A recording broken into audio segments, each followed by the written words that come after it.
WKRG News 5 at 10.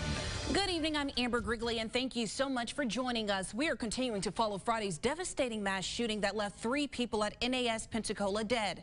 The FBI says the shooter was Mohammed al-Shamrani. Today, the FBI announced they are working on the presumption this was an act of terrorism. Florida U.S. Representative says this should be treated as a terrorist attack. This was not some act of workplace violence. This was not somebody angry at their professor. This was a premeditated act of terrorism, and it needs to be treated that way.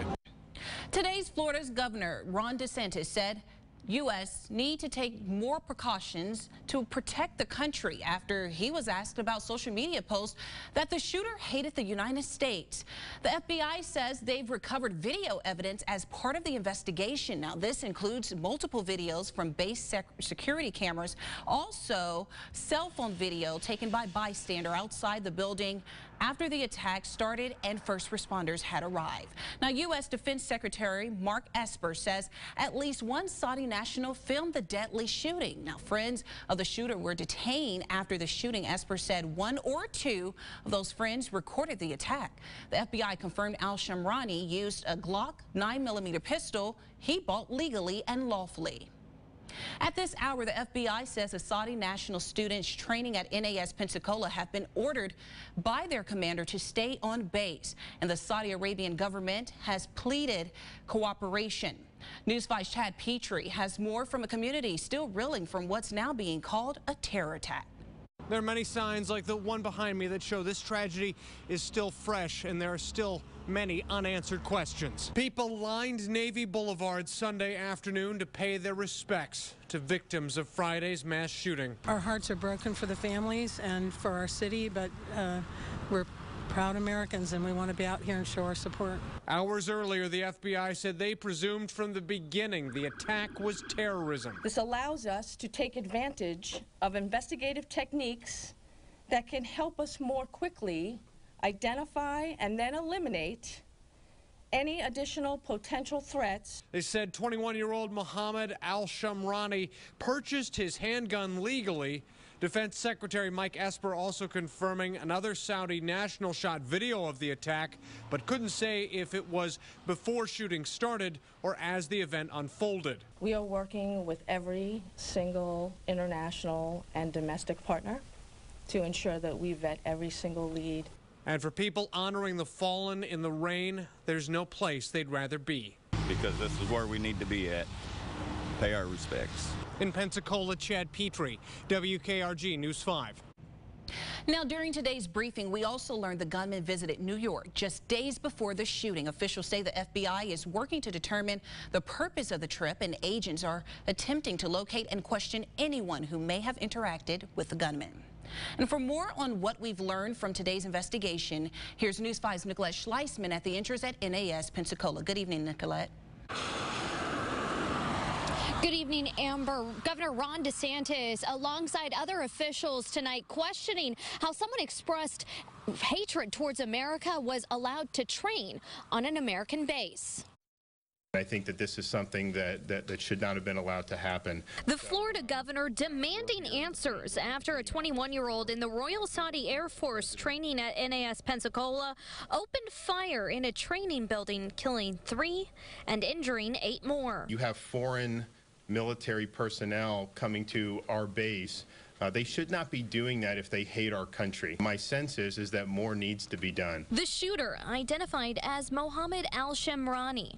The Navy confirming tonight he lived on base. You should have walked the crime scene with us, and you'd understand the anger in this community right now, where the innocents that were murdered in that training building is something that would stay with you for the rest of your life. The Escambia County Sheriff's Office says the suspect had been in this community for a few years. For this, horrific turnaround, and now the person that you befriended not too long ago ends up a killer.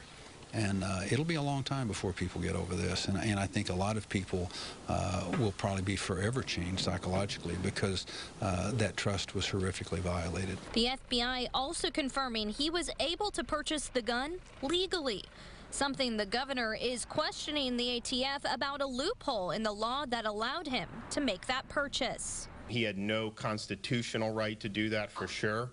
Why the federal law has that, I'm just not sure. And NAS Pensacola is only open to mission essential personnel tonight, but tomorrow morning it will shift back to routine access. But people with a current DOD ID card holder will only be allowed on base. Reporting live near NAS Pensacola and Main Gate, Nicolette Schleisman, WKRG News 5. Last night, the U.S. Navy confirmed the names of the 3 people killed. Joshua Watson, Mohammed Haytham, and Cameron Walters were the 3 killed by gunman Mohammed Al-Shamrani. Joshua Watson from Enterprise is being called a hero on social media for helping identify the shooter and wave down first responders. Mohammed Haytham was an airman student from St. Petersburg, Florida. His mother told the Tampa Bay Times that her son tried to stop the shooter and was a hero. He joined the U.S. Navy in 2018. And a third victim, 21-year-old Cameron Walters, was an airman apprentice from Richmond Hill, Georgia. That's near Savannah, Georgia. His father says he was fresh from boot camp and was standing watch when he was shot. And for the first time since the shooting at NAS Pensacola on Friday, we hear from the families and those who knew 2 out of 3 innocent people killed in the attack. As the country mourns with them, they share their precious memories with the men they called their son. At just 23, 19, and 21 years old, 3 innocent lives taken too soon after coming face to face with evil. They ran to the fight, not from the fight. Joshua Watson from Enterprise. His parents say he had just got accepted into flight school and had come to Pensacola just 2 weeks ago to continue his training. One of the other moms, her son was in the same company as my son, and he found out that Josh had been wounded. Another frantic call while they were en route. Sheila Watson says she instantly knew something wasn't right.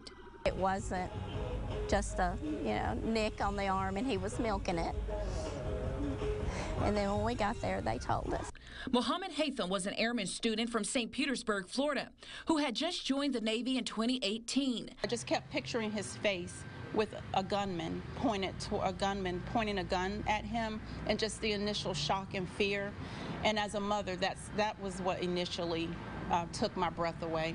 Those who knew Haytham say he had a big heart, and his actions in the attack, protecting others, is not surprising. Whenever you see Muhammad, you always saw a smile.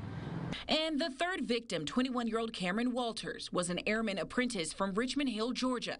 As these families mourn such a devastating loss, Sheila Watson and Benjamin Watson are cherishing their last memory with their son, putting up their Christmas tree. We actually put the angel on our tree. He got to play with his niece and nephew and be with us. New tonight, the bodies of the 3 sailors were taken to Dover Air Force Base. This is a video, the dignified transfer of their caskets. The ceremony took place at Dover Air Force Base in Delaware.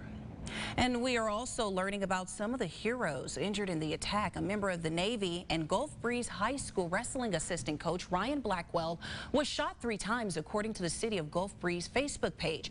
He's now recovering. Charles Hogue, NAS Pensacola police officer, was injured while responding to the shooting. He is expected to be okay.